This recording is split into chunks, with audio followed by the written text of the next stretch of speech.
Welcome friends in lecture 4 science lesson 12 electricity.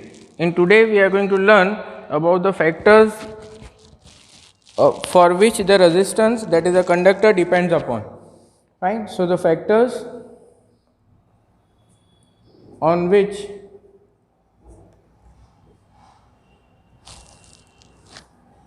resistance of a conductor depends upon. Fine. So we are going to start with this particular format. One by one we are going to take all the factors. The first factor is temperature. So the temperature is a important factor.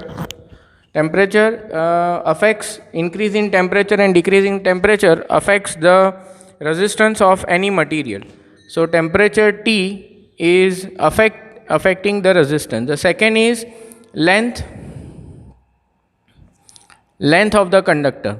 Length of the conductor, that is wire, that is L. Right. So in terms of resistance is directly proportional to the length of the wire. Next is cross section area. Cross section area of conductor,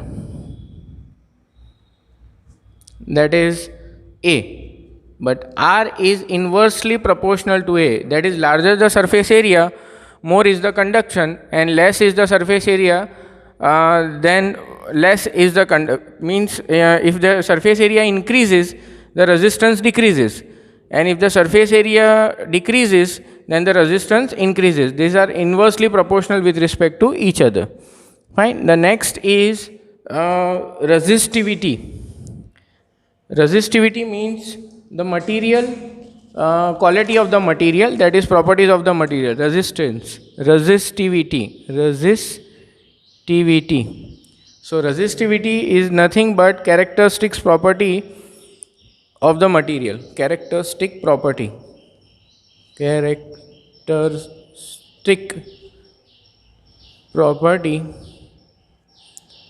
of material, right, and that is denoted by rho, rho. Fine. So that is denoted by rho, that is nothing but rho. The next is so we can define it, resistance, as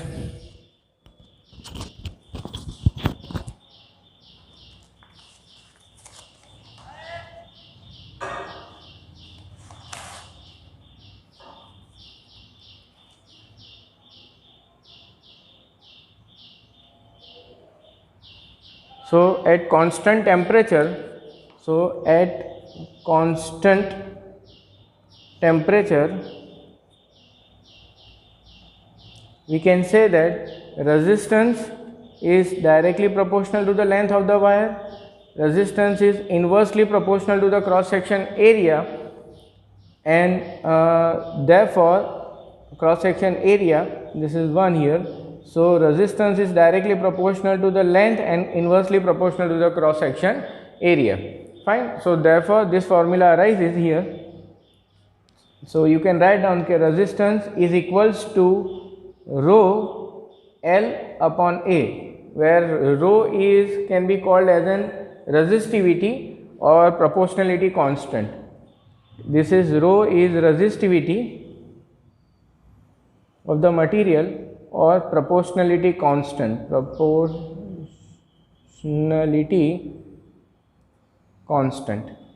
Fine. So this is constant, proportionality constant. So this is how we define the resistance. The unit of resistivity, the unit of resistance, that is ohms. The SI unit of rho, that is resistivity,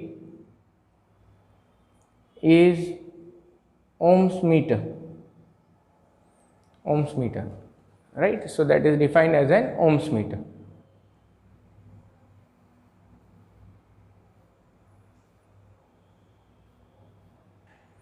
That is defined as an ohms meter. The next topic that we are going to furthermore continue with resistivity is types of resistance. That means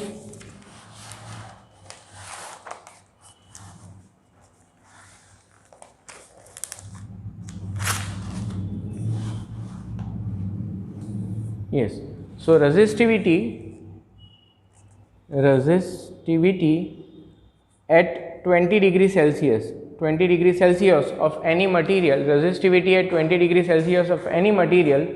The chart is given in your book here, the chart is given here inside your book. So you may take this chart, right, and table number 12.2, you may see the different resistivities are given at 20 degrees Celsius of different materials. So we will just discuss some of them and go furthermore. Now first of all, metals. As we know, conductors, three parts, it is conductor, then alloys, and non-conductors, that is insulators. So conductors, first of all, we are going to take, these conductors are nothing but all of them are metals. So metals we are going to take here. In metals, first of all, the resistivity, this is rho. So the value of rho, right, that is resistivity, is 10 raised to minus 8, in the range of 10 raised to minus 8 ohms meter. So the resistivity is of this range, then the metals are called as good conductors. Metals are called as good conductors. So they conduct electricity well. They are called as good conductors here. In which I would say that silver from your table is best conductor of electricity, right, as per table. So as per table you can say silver, this silver as a metal is a best conductor, Ag is the best conductor, and after follows by copper and so on, fine, aluminium and all. So this is how the conductivity goes on. Then comes the number of alloys. So what is an alloy? So alloys are having the resistivity of range of 10 raised to minus 6 rho per meter, rho meter. Fine. So this is resistivity in terms of alloys. Alloys are good conductors of electricity. First of all, they are good conductors. Why they are used? Because they are non-corrosive by its property. They are non-corrosive by its property. Also, they work at higher temperature. So they are good conductors, non-corrosive, works at higher temperature. So they works at higher temperature. Fine. So they work at higher temperature also. They do not get oxidized and burn. They do not oxidize and burn. Fine. They do not oxidize and burn, and that's why they do not burn out and break out also. They are used in devices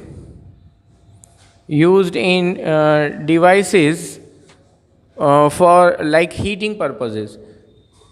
Like heating purpose,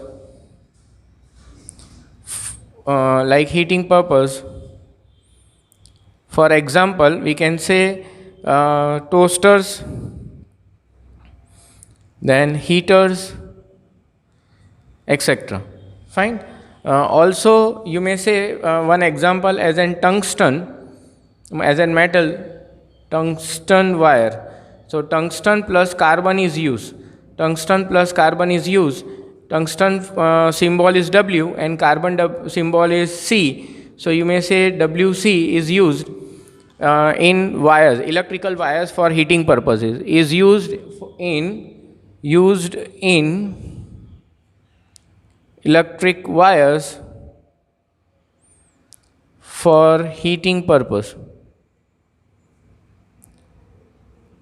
Fine. So these are the uses of, we can say that resistivity is used for different materials. Also the last one is, this was a conductor, this is an alloy, this is a conductor alloy, the conductor alloy, and the third one is an insulator. Insulators have a big use, that not allow the electric current to pass. That means their resistivity is very high. So resistivity for this ranges from 10 raised to 10 to 10 raised to 17 ohm meter. Fine. So the rho stands out to be very high for insulators. The example for the insulators are glass, plastic, we can say textile material also, diamond,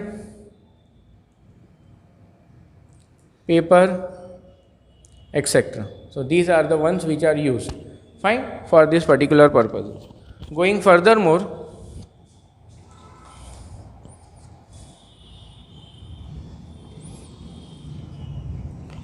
alloys, as we were telling about, so in case of an alloys, the constantan, manganium and many more are there, fine, for use for this particular purposes. So we'll keep up till here in this particular video. So thank you for this.